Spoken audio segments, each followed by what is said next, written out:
Hi everyone, welcome back to my channel. It certainly has been a minute, hasn't it? I know I said I wanted to start sharing these chapters of my life, these behind the scenes of my life, and I don't know where the time went, but I'm pretty sure it's been almost a year. Maybe we can do a little fast forward through my last couple of months, but perhaps in a later video, because what I really want to focus on in this video is spring and my garden, and maybe give you guys a little update on my writing, and as always share with you a sustainable tip that I use and find useful. So I think that because it is a beautiful day outside, let's start first in the garden. I've been doing a lot of propagating and moving around plants, and let's start there.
Okay.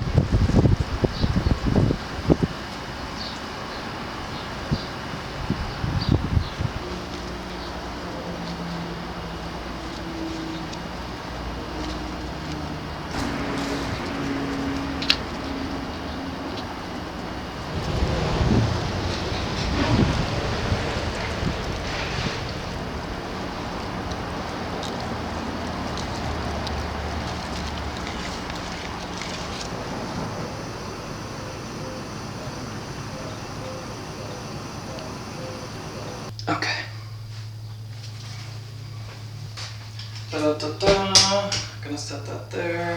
Hi again, I hope you guys are enjoying the garden footage. I wanted to interrupt you to share with you a sustainable tip and a confession. We have not used a single paper towel in this house for 3 years. And I think that is remarkable, but what's bigger than that is that it is such a simple fix. Here are some solutions that I have for you. The first one is when you're finished, washing dishes, your sponge, after, 2 weeks or so, gets pretty rugged, looks a little bit like this. You could throw it away, or you could keep it in a little bin underneath your sink and use this as a floor sponge to pick up, coffee spots, little spots around the house, anywhere for the floor. And it saves using a paper towel, and eventually you'll probably have to throw this away when it gets even more worn than this one currently is, but until then it has a lot of use left and virtually no need to use the paper towel on the floor unless you had a bigger spill, for which I can suggest both of these. So, hi honey. So, in the case that you have a large spill on the floor, I can suggest these. They're simply little hand towels, and you can use an old towel you used to towel off a dog with before it got into your car, an old beach towel. Just cut it up into a bunch of hand towels. Label one for F for floor, C for countertop, and whenever you have a large spill, use these because you can just throw them in the wash and use them indefinitely. And again, virtually no need for paper towels. The only thing I could think of using a paper towel for is for bacon grease. And I don't eat bacon, but my boyfriend does. You know what you can use? Just open up a brown paper bag and set the bacon on that, and it works just as well. So that wraps up this video's sustainable tip. If you want to figure out how I used simply vinegar and orange peels to make a sustainable countertop cleaner, you can watch the first video on this channel. And let's go back into the garden.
and set it aside after I printed it off just so I could hold it.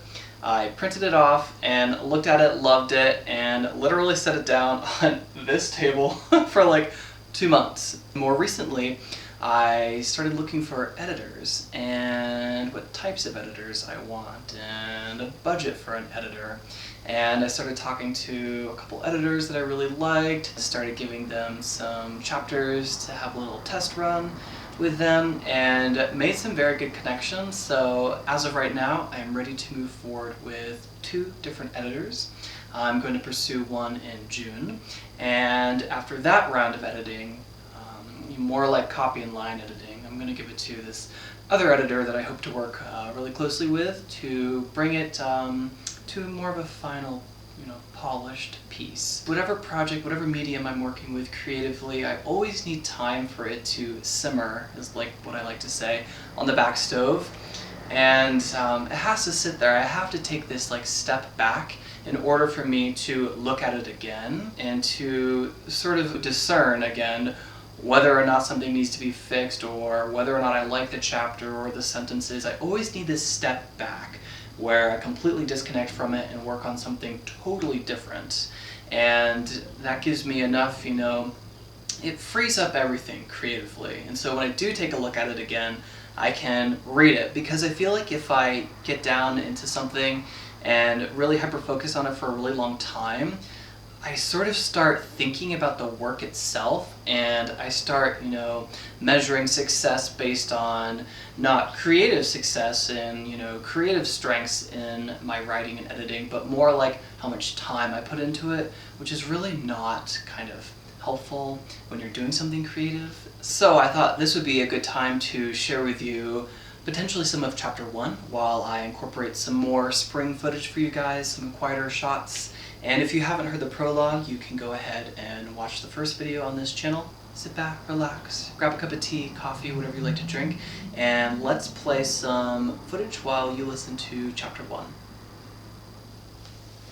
This was always the best part of the day, before the soul-sucking small talk that extends for hours between coworkers that share the same stand, before the beach is littered with cigarette butts and soiled diapers left by frazzled parents. Before the beach, what I lived for that summer were the long drives to and from work, with the windows down and the radio off. The silence, the stillness, the chaos of cool air rushing through one window and out the next, bathing me in the perfume of evergreen trees. It was on that first drive to Lake Jefferson when I decided to grow out my hair, at least until the end of summer. After we'd pull out the lane lines and buoys to close for the season, I wondered how light it would get and how dark I would be. Suddenly, the forest opens into a pasture land on either side of the road. A field of timothy stretches into obscurity under a blanket of morning fog. Farmers would be anticipating the first cutting, I thought, trying to capture the scene on my phone. I had missed the air quality out here. The drive to Lake Jefferson would take me 36 minutes. 22 minutes to Little Beach, 16 minutes to the best ice cream in town. The drive to the main mall took an hour on a good day. It wasn't until after leaving rural Maine did I discover that roads are treated differently elsewhere. Or perhaps it's that more consideration is given to land conservation out here, seemingly at the cost of driver sanity. And while infrastructure remains sparse, there is an abundance of blind corners, invisible guardrails, never-present shoulders, and crater-deep potholes. Road signs are far and few in between, making navigation almost comical in a time where cell phone towers didn't stray far from the city. Yet one can only take in so much flora and fauna before craving neon lights that color the taste of freedom. And over time I began to memorize very specific routes, though it was beyond me to stray far from the beaten path. The trees are endless, there are seldom breaks in the canopy, and everything looks the same. I could get from point A to B, but heaven forbid a road closure or a detour. To run out of gas could mean walking for miles to find a house or a landline, the fear of getting lost forever balancing the compulsive desire for a fresh perspective. Eventually, I was able to recite the exact time it would take to reach any of my friends, many living close to an hour away. The fear of the unknown subdued by repetition alone. Perhaps it was on these shifting back roads did I discover a keen eye for detail, out of a necessity. Instead of road signs, I began to collect subtle landmarks used to confirm that I was indeed traveling in the general direction of my destination, or that I needed to turn around and retrace my route. The rock-bound coast of Maine is like a tattered cheesecloth, my far-flung friends spread wide across several neighboring peninsulas. To hang out was a carefully calculated investment of both time and the little earning I made from mowing lawns. I often wondered that by crow or biplane, one could cross the bit of sea between us in minutes. But without such means, a car would convert a mile-long voyage into a 40-mile safari. I have always found that interesting, distance being relative. Perhaps I learned this particular lesson early on, made a mental note and took care that it be stored neatly alongside burgeoning temperance and the necessity of perpetual change. That might explain my mild amusement of the annoyance my city friends felt towards the inconvenience of travel. Any distance that would elapse more than 10 minutes, either by car or on foot, would bring about debate. Who would DD? Those who could actually purchase liquor legally were given immunity. That left those under 21 to duke it out with whoever was left and didn't possess a fake. Whose gas tank? To intoxicate weekly on beer money budgets meant we were to become sommeliers of the bottom shelf. The expensive gas was an investment in the wrong fuel, a violation of resourceful drinking. How many can you fit in a coupe? We were once able to achieve 11 by utilizing trunk space.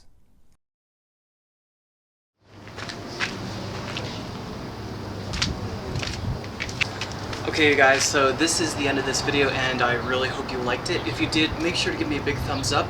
Leave me a comment if you found it really relaxing. That's kind of the vibe I'm going for. Tell me what you want to see next time. Give me some good ideas. I definitely want to make more videos like this, so here's to me committing to myself now. So I hope I see you guys very soon, and until next time.